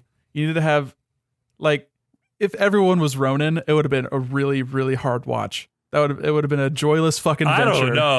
I don't know, and dude. Okay, Hawkeye is the least likable Avenger, and they somehow made him a little bit likable. Whereas Thor is like one of the most likable Avengers, especially with how people fucking loved Ragnarok, and he had so many badass moments in Infinity War that to bring him down and to like make him this sort of like laughable character, even though he was like really sad and like just like a hollow husk of himself, was like that was fine for me. I was okay with that. I'm not arguing with that. Yeah, I totally agree with you. I just think there was a way they could have done it that was made him less of a caricature and less of a, in a way, sort of undoing a lot of what we've seen done to and with the character. And also, you get that great scene with him and his mom, and like, I don't know. I feel like Thor has had his arc, and you'll probably see him a little bit like as like in the future movies. You might see him as like a cameo, but like, I can't imagine him really being too much besides like hanging out with the Guardians and maybe like fucking off for a while doing something else. I would love if Guardians 3 could be as Guardians of the Galaxy and it's Thor with the Guardian. I would literally love that. I don't think James Gunn would ever do that in a million years. It's too many characters at that point too, like throwing Thor and like Gamora and new Gamora and like Valkyrie probably because they're trying to make her a bigger deal. But I don't know, Thor and his power level kind of makes it problematic for him to be in a lot of movies. Like, yeah, you really have to be fighting some sort of existential world-ending threat. Like you'd have to be like going against like Galactus for Thor to really like make sense to make for dramatic tension still happening. You know? Yeah. Let's chat about a couple of the other characters, a couple of other moments. So we see all these different time travel moments. We get, like you mentioned, Thor and his mom. That was a really great moment. He gets Mjolnir back, which I didn't even put together why they would bring Mjolnir back. We see later. We'll talk about that. But seeing Tony. They go back to the 70s. They're thinking on the fly. They fuck up. First of all, we see Loki escape in the alternate reality, setting up a Loki TV show with evil Loki. Great. Yep. And I didn't know, is it established in any of the movies that they know that Hank Pym and Howard Stark are in the same place at the same time? Like, how is that? Because they like talk to each other like, yeah, I know that this is the thing, but like, did they show that? Or is that just like... Tony would know because his... He was saying that his dad was like going home because his wife was like expecting pretty much like it's almost Tony's birthday at that date that they go to. And it is that same base that Cap and Natasha, Black Widow, go to find the weird AI guy during they find during Winter Soldier. They mention him. They mention him in Endgame where they're like, where's Zoloft. Arnim Zola? Zola. So that's the same base. He's in the same building that Zola's mind was kept on all the data banks down that they blow up later. So they mentioned him by name. That's cool. But jumping back to that timeline, him getting closure with his dad was like really cool, and seeing like that's the kind of the one thing that really always ate at Tony and sort of drove Tony. And you had little moments where you realize, like, you even see in Civil War when he's using the barf technology and he's like, you know, I understand you did your best, Dad. And he's like, that's what I would have said. But then they fucking died. And talking about his parents. And so to see him get a moment with... Especially when it was like adjacent to Cap, when that was like their main struggle during Civil War was Steve keeping that knowledge that Bucky was the one that was robo-assassinated his dad, his mom. Like that was like really powerful kind of subtle closure. So that was a great moment. Like you said, bringing Thanos back was such an interesting way to do that. And we got great moments, so going into the final battle, just the most insane battle. I mean, it was relatively short compared to the 3 hour and 2 minute runtime of the movie, but everything from the three main Avengers, right? We had Iron Man, we had Thor, and we had Captain America. Those were the three fucking movies we had leading up to Avengers. We had the big three coming out to approach Thanos. The only thing I wish the battle had, and I don't think it had at all. I don't remember it happening, because Hulk was out of commission from the snap, right? So he didn't get a chance to slug it out at all with Thanos. Never got that sort of rebuttal, because he got knocked out on the Asgardian ship, and now he didn't get a chance to fuck shit up. There was no Hulk fighting at all, which I was okay with, because I would argue he had a bigger arc. He figured out time travel, and he did the snap to bring back half the life in the entire universe. He kind of figured out time travel. It was Tony that really did it with his reverse Mobius strip thing that he did on his coffee table or whatever. He just made Scott Lang wet himself as a baby or as an old man. That's the one time travel thing I don't understand. Well, the way Tony said it was that instead of pushing Scott through time, he was pushing time through Scott. Oh, that's how they fucked it. Okay, all right. So that all whatever. It's all tracks. sci-fi mumbo jumbo. So I mean, right. It doesn't have to be like too internally consistent to be like, oh yeah, you just fucked it up. You just weren't doing it right. When it comes to the battle, okay, then we get the big three squaring off with them going back and forth. Each one's getting individually beat down, and then you realize how powerful Thanos really is without the gauntlet, and the only reason they could stop him before was only because he was so fucked up because of the stone. Both times. The one time that Thor almost got him when he got him in the chest, and then the second time when they all ambushed him and Thor cut his head off. The only reason that happened was because he was so damaged. Thanos is a bad motherfucker, even without the stones. With his OP double sword, just straight up, just like chipping away huge chunks of a fucking vibranium shield that Cap has. That was such a cool moment. And then the way that Cap gets up, and I'm glad they didn't do the whole I could do this all day shit. That's pretty played out. But the way he gets up and he straps up just the scrap of his shield, and he's like, we're doing this again. When Cap wielded Mjolnir, Thor's almost dead. Thanos poetically is putting it. I knew it, dude. And the theater erupted. I jumped out of my seat. And he just starts going to fucking town. He swings it, he smacks him. You get that beautiful silhouette shot as Thanos goes flying. Doing combo shots against the shield. Dude, he throws the fucking shield. He smacks it with Mjolnir. He calls it back. He fucking calls lightning. And it's just fucking shit up. Yeah. And obviously Thanos overpowers him again. But goddamn, and that's when he chips the shield away. But then you hear Cap. He's tapping his headpiece. He's like, what? And you just hear... on your left, beautiful callback to Winter Soldier with Sam and Cap, and the portals start opening, and you're like, here comes the cavalry. It's happening! But it's not in like a cheesy way. Like, you knew it was happening. It all made sense. It all led to that moment, and it all tracked so well. And you're like, oh my God, it's happening. And then all the characters come out. Everyone is here. Please enjoy. And it all went down. You get these crazy moments with fucking Spider-Man and the fucking swinging on Mjolnir, and then he jumps on a Pegasus, and they're playing capture the flag with the fucking gauntlet, and Ant-Man's crushing fucking coal obsidian beneath his giant foot, and trying to get his shitty van to go.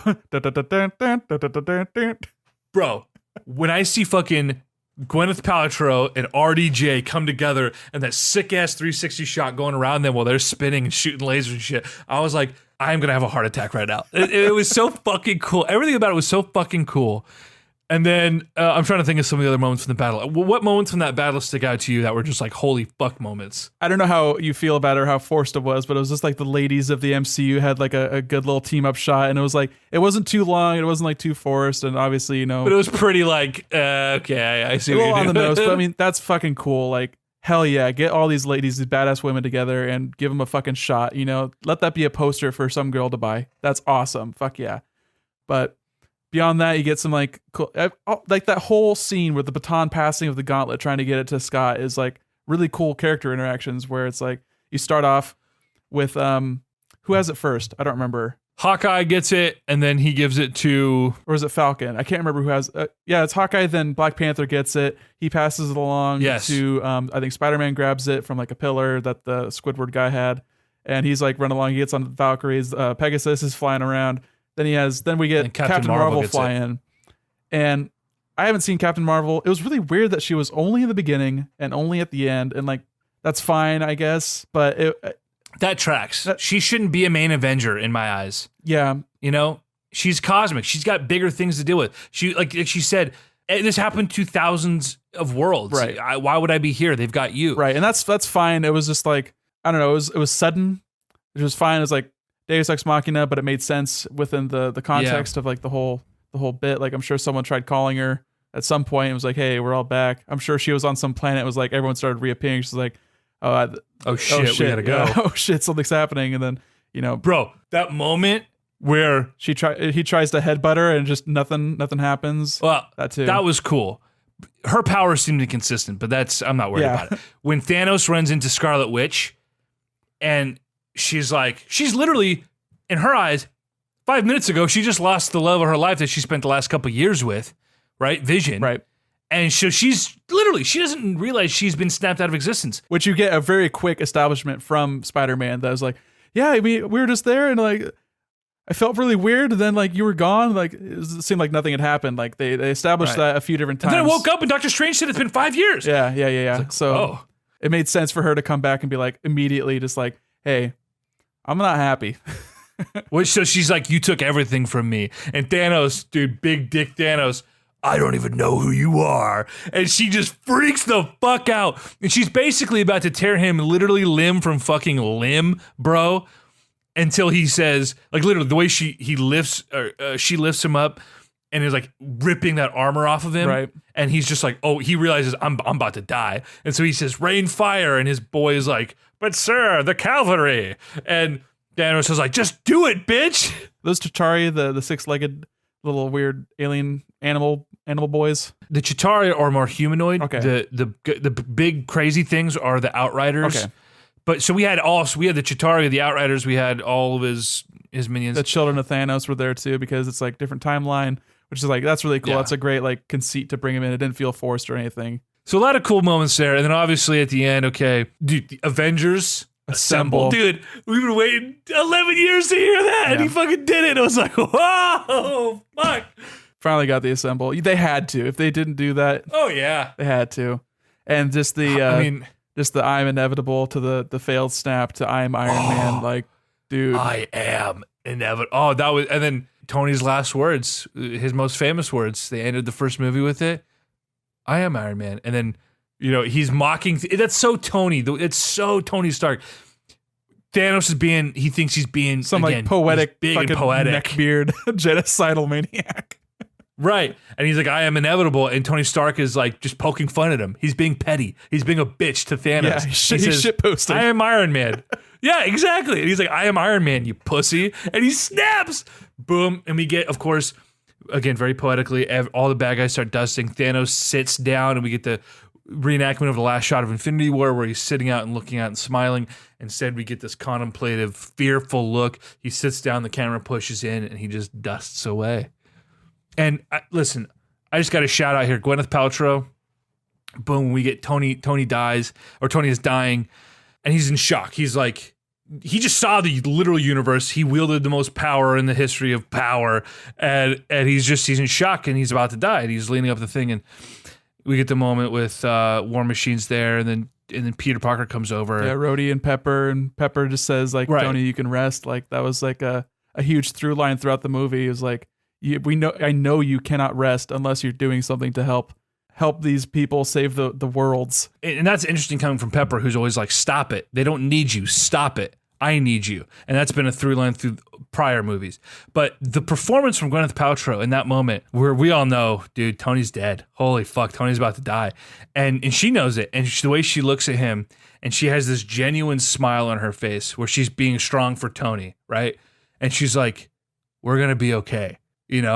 Like you can rest now. And the way she's so genuinely like, she's got this real smile on and she's like, Tony, like go, like your daughter and I, we're going to be fine. You just, and then when he passes and the way she instantly changes, she breaks down. I thought that was the most brilliant performance in the whole movie. The way I saw that and the way it unfolded fucked me up so hard. Yeah. Super it got me so misty, dude. You got dusted in the eyes. Yeah, that, not to mention that and the little hologram of Tony, because he's always thinking about the inevitability of his own death, and he gets to I love you 3000. Like, Not fair. And then, you know what fucked me up after the second most fucked me up moment was when Happy Hogan and his daughter Morgan are sitting on the back porch. And he's like, "How are you, kid?" And she's like, "I'm hungry." And he's like, "What do you want?" And the way Jon Favreau's performance here too, where he's so tender with this little girl who presumably he's been involved with for past 5 years. Yeah, I mean, Happy's been around, and so you see this tender little moment of like, he's like, "What do you want? I'm gonna get you whatever you want." And she's like, "Cheeseburger." And you instantly think back to the moment where the first thing Tony wanted after he had been abducted, and he's like, "No, I want a cheeseburger. I don't want to go to the fucking doctor. I don't want a press conference. I want a cheeseburger." And you instantly call back that moment, and the way Happy's like, he's like, "You want a cheeseburger? Your daddy liked cheeseburger. I'm gonna get you all the cheeseburgers you want, kid." And it was just like such a small little moment that was so great, Super sweet, it's so emotional. Not to mention the whole like pan up from the proof that Tony Stark had a heart being drifted out in the lake, and then you get like the weaving shot of everybody who showed up for his funeral, and like ending with Nick Fury at the very back. You know, like you got everyone was there. They all recognize the sacrifice, the ultimate sacrifice. Yeah, shouts to Iron Man 3 kid who no one recognized until they went home and looked it up afterwards. Dude, seriously, I was like, who the fuck is that? Is that Quicksilver from the X-Men movies? They get the recast? Yeah, right. Right. No. Not to mention, I never saw Iron Man 3, and I also never saw Thor the Dark World before this, and I didn't see Ant-Man and the Wasp. Oh. So there was like 3 things where who knew that those three movies of all movies would be like actually come back and like pay off in this movie, like seeing Pepper Potts in her own Iron Man outfit, and like Thor going back and witnessing his mother's death. Like that was a Dark World plot point, and like fucking Ant-Man being trapped in the van. Like apparently that's how Ant-Man and the Wasp ends. Like I know how that ends, but like I didn't know how important that's any like of the those post-credit scene. Ending with Cap and getting his last dance and passing on the mantle to Sam. Like how do you feel about that? I know a lot of angry nerds are like, "It doesn't make sense with the time travel. Like that's a plot hole." That's a huge issue for me, is the way that they spent so much time harping on the rules of the time travel just to break them. I don't care what reasoning they have. See, I don't know if that necessarily breaks the rules. It 100% breaks the rules. I don't know if it does. He's not going back in time. He's going parallel to a different reality, completely detached. So even if he lived 100 years in that reality, he can't get back here without time travel. So the thought is that, well, he still had the bracelet, and at some point off screen he bounces back to his reality and then makes his way to that bench, and that's like, yeah, that's the explanation. The way he has the wristband stuff. The way I felt about it was him going back to Peggy wasn't changing anything. It wasn't like Thanos. It was an inevitability that was the timeline all along, and that old Steve Rogers just didn't show up until this moment because he knew that was the moment that he left. It's cute. It's a little bit too cute, but for fuck's sake, I need Steve to be able to just have a life. And it's coming from me, I did not give a shit about Captain America for 3 or 4 movies. And that's shock. Dude, he's so great. God damn. But now I fucking love him. Like I went back and I appreciate Winter Soldier a lot more now that I actually like Captain America. But like by the time I had seen that, like I didn't start liking him until maybe like Age of Ultron. Which that's really weird. That's an awful movie. But so okay, couple things to your point here. First of all, that is a cute way of looking at it, and it's a very poetic little wrap up. But that can't be what happened. And if they broke their own rules, shame on them, because that is a huge. That's one of the plot points. You just can't forgive a plot hole like that. It's just silly. The logic will be the Russos will come out and say in a fucking interview, he still had the wristband, and he bounced back some other time. People are going to say, well, why didn't he bounce back to the machine? Who cares? He bounced back to the van, and he got out of the van, and he walked to the bench an hour earlier. Whatever it is, that's how he got back. He had the wristband. Or he bounced out and just like swore Bruce to secrecy or something. Like, hey, I'm back, but you need to be quiet about this. Don't let anyone know. Yeah, whatever it was. He had to have used the wristband to get back at some point, and that's fine. I just wish they portrayed that a little bit differently, because now people are starting to think, because of that moment, it undid what little people started to understand about how time travel worked in this movie. So people are now going back and like, well, why didn't they do this? And if they did this, how come it didn't do that? And it's like, because that's not how time travel works. So all of those things that you're saying, what if, and this is bad because of that doesn't exist, because that's not how it works. Yeah, that's fair. So that moment just sort of undid some of the legwork they did to set up a lot of what they set up. That's fine. I just wanted to see Cap have his life and to be happy. That was great. Especially after watching like Winter Soldier and like getting that moment with him and old Peggy, and she's got like crazy dementia, and she's like, "Oh, Steve, you're alive." Like after they just had this conversation, he's like, "I can't miss my dance with my best girl." Like fuck, dude. Oh, fuck. That kills me inside. I just watched that yesterday. Yeah. So it is. So I remember so viscerally. This is 2012. I'm living at the apartment with John. It's like 1 a.m. First Avenger is on Netflix, right? This is right before Avengers comes out in theaters. I'm watching Cap for the first time. Really enjoyed it. Still think it's a super underrated flick. I love period pieces. I love what Chris Evans did with the character. The way they write Steve Rogers in a world where Steve Rogers doesn't fit. It so perfectly works for me, seeing the contrast to this like perfect character, like works so well for me. But I so remember like how literally devastated, Misty on the verge of just like, I can't believe they would do that when he doesn't get his dance and he goes down the fucking ice, and and the way she's like, "You stole me a dance," and then she cuts out and Steve just closes his eyes and boom, he's out. I was like, fuck you, he didn't get his fucking dance, bro. Like that crushed me. The only time I felt that kind of sadness at a movie was watching P.S. I Love You, and fucking Gerard Butler's dead as fuck, and that whole thing crushed me. Or Sirius getting shot through the portal and getting killed. That didn't affect me whatsoever in the movie. I don't know. The book, sure. The book, yeah, but like that's like one of those moments where you're just like, no. I mean, in the movie, the movies were so bad, I wasn't affected by them. But the moment of just like, fuck, like I know it's the happy ending, but like that nagging, like he's never gonna get his dance. And then after Age of Ultron, when they had the vision, listen, the visions came true, bro. This is fucking crazy. It's not crazy because they wrote it this way, but think about it. When Scarlet Witch gives a vision to everybody, Tony sees the Avengers dead. Boom, fulfilled. Fucking, I'm flipping you off right now. You see Natasha with her training, and she's got this red in her ledger that she always refers to, and she's going through and reliving this traumatic experiences, being trained to become this assassin and doing these horrendous things. She erases that red in her ledger by sacrificing herself and turning Hawkeye back to the good side, right? Like, boom, fulfilled. You see Cap goes back in time, and he sees he's at the dance floor, and he's just like lamenting this life he didn't get to live. Boom, fulfilled. You see Thor when he goes back, and Heimdall, he's like, "Heimdall, your eyes." And he's like, "You led us to hell. They destroyed Asgard." Boom. He let Hela destroy Asgard during Ragnarok. Like, all of those were fucking fulfilled and all came to fruition at different times. And I'm like, that is so cool. Dank foreshadowing. Let me tell you, the Russo bros are insane. And I tweeted this last night, bro. They exposed Joss Whedon. Like, Joss Whedon, he did what he needed to do with Avengers. He dropped the ball with Ultron.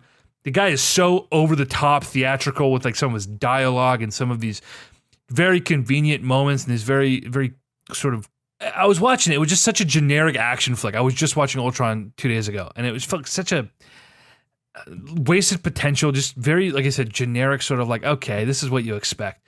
Dude, the Russo bros, man, have now done the best 4 fucking movies in the MCU are directed by Joe and Anthony Russo and written by Marcus McFeely. Yeah, Civil War, then Avengers 1 and EndGame, and Infinity War. Unbelievable. So anyway, I couldn't be happier. Shouts out to the Russos and shouts out to Kevin Feige for putting these films in the hands of the creators that really gave them character, especially with like something like Thor Ragnarok. I really hope that Taika keeps getting some. I don't know what they're going to do with future movies. They're going to keep Thor, if he's going to be hanging out with the Guardians, or what's going on, if Valkyrie is going to be like a plot point, or like what's going on there. But like, that was too nice for a one-off, and I feel like it could be honed and become better. Whereas I think I don't know if James Gunn is going to do Guardians 3 better than Guardians 2, because Guardians 2 was already worse than Guardians 1. So I have a little bit less, but amazing that all of these came to fruition with these 2 movies, and it's just ridiculous.